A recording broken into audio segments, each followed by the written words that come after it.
मुझे काली T shirt चाहिए, कोई फैंसी चीज नहीं, पूरा कॉटन, गर्मियों के लिए। लेकिन मुझे नया नहीं लेना, बात बजट की नहीं, मैं बस इस गंदगी को नहीं बढ़ाना चाहती। टी शर्ट लेने के लिए मैं इस विंटेज शॉप में आई हूँ, ये अलग तरह की है, इंडस्ट्री जैसी लग रही है। आप बेशक जान जाएंगे कि यहाँ सेकंड हैंड की शान है। इतनी ज्यादा स्टाइल मैं तो कुछ भी नहीं। क्लारा मेट्स का दुकान चलाती हैं, वो रोजाना 75 किलो कपड़ा लाती हैं, पूरा माल फिर से नहीं बेच पाती, कुछ निकालना पड़ता है। इसे नहीं रखेंगे शेल्फ पर, ऐसी चीजें मैं छांट देती हूँ क्योंकि ये विशुद्ध पॉलिएस्टर है।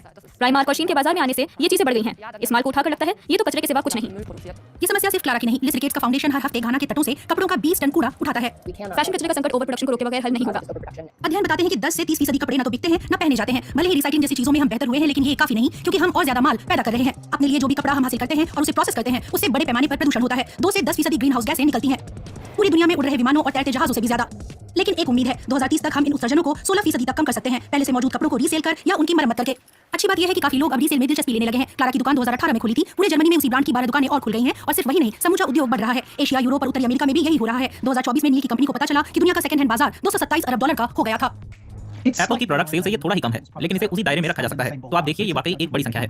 नए कपड़ों के बाजार की तुलना में सेकंड हैंड कपड़ों का बाजार 2 से 3 गुना तेजी के साथ बढ़ रहा है। ऑनलाइन सेक्टर और रफ्तार से बढ़ रहा है। 2024 में अमेरिकी रीसेल की 88% कमाई ऑनलाइन ट्रांजैक्शन से आई।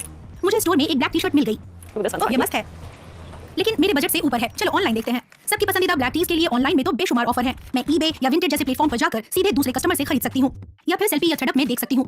ये कंपनियां किसी से खरीद कर अपना सारा माल बेचती हैं, सॉर्टिंग, लिस्टिंग और शिपिंग भी खुद करती हैं। रिटेलर पूरी मुस्तैदी दिखा रहे हैं, वे इस ग्रोथ में हिस्सेदारी चाहते हैं। Lululemon, Zara, the North Face, यहाँ तक कि शीन का भी अपना रीसेल प्लेटफॉर्म है। और स्वतंत्र दिखने वाली सेल्फी की मालिक कंपनी H&M है। सेल्फी ये डेटा भी देती है कि नई के बजाय ये शर्ट खरीदने पर कितना उत्सर्जन और पानी बचेगा। मुझे जिम्मेदारी निभाने की खुशी और तसल्ली मिलेगी और एक बेहतर दुनिया के लिए योगदान कर सकूंगी। मुझे हीरो जैसा लगेगा बस शॉपिंग से। लेकिन एक मसला है, कुछ रीसेल प्रोग्राम सीधे सीधे ब्रांड के कोर बिजनेस मॉडल से जुड़े हैं, और वो है नए कपड़े। ज़ालांडो प्री ओन्ड सेक्शन पर पूरा सेकंड हैंड स्टॉक देखते हुए अचानक नए ट्रेनर्स का एक स्पॉन्सर्ड पोस्ट आ जाता है। सेकंड हैंड नहीं, बस फीड में चुपके से खिसकाया हुआ, और उस पर क्लिक करते ही नीचे की सारी सिफारिशें नए स्टॉक की दिखने लगती हैं। कितनी चालाकी है। इस बारे में पूछा तो ज़ालांडो ने कहा कि वो बाधा रहित शॉपिंग का अनुभव देना चाहती है, और 40% प्री ओन्ड कस्टमर ऑर्डर्स में नए फैशन वाली चीजें भी रहती हैं। कई प्लेटफॉर्मों पर मैं अपना सामान भी बेच सकती हूँ, बस वो उनसे खरीदा होना चाहिए। बदले में मुझे इन स्टोर क्रेडिट मिलेगा। कमीज के लिए 5 और जैकेट के लिए $25। लेकिन इसमें भी एक पेज है, उससे मैं सिर्फ नया कपड़ा खरीद सकती हूँ, वो क्रेडिट किसी प्री ओन्ड कपड़े के लिए नहीं। इस तरह फर्स्ट हैंड कारोबार बढ़ता है। अपनी ब्लैक टी शर्ट के लिए जैसे जैसे मैं आगे क्लिक करती जा रही हूँ, सेल्स के तरीके थोड़े जाने पहचाने लगने लगते हैं। ज़ालांडो रिन्यूड में €30 से ज्यादा की खरीदारी पर फ्री डिलीवरी और फ्री रिटर्न मिलती है। सेल्फी बताती है कि ये ड्रेस खरीदने का मेरा आखिरी मौका है। ग्राहक सोचते हैं कि अगर वे अभी नहीं खरीदेंगे तो कल अफसोस होगा। यही अर्जेंसी उन्हें उस ऑफर का फायदा उठाने को उकसाती है।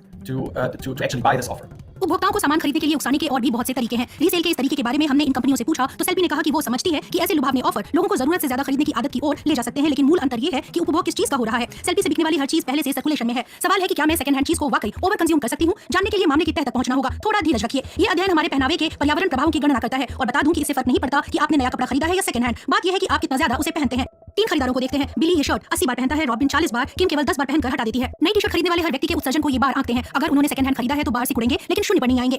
रिसर्चरों ने देखा कि एक कमीज उत्पादन की पर्यावरण लागत उसकी पूरी आयु तक साथ रहती है, फिर चाहे वो किसी और को बेच दी जाए। मतलब नई शर्ट को अक्सर पहनने की तुलना में पुरानी टी शर्ट खरीदने के बाद सिर्फ 2 बार पहनने से पर्यावरण का ज्यादा नुकसान होगा। यानी सेकंड हैंड खरीदारी अति उपभोग का बचाव नहीं। असली बात यही है कि अपने कपड़ों का हमें बेहतर इस्तेमाल करना चाहिए। सेकंड हैंड माल की अत्यधिक खपत से भी प्रदूषण होगा।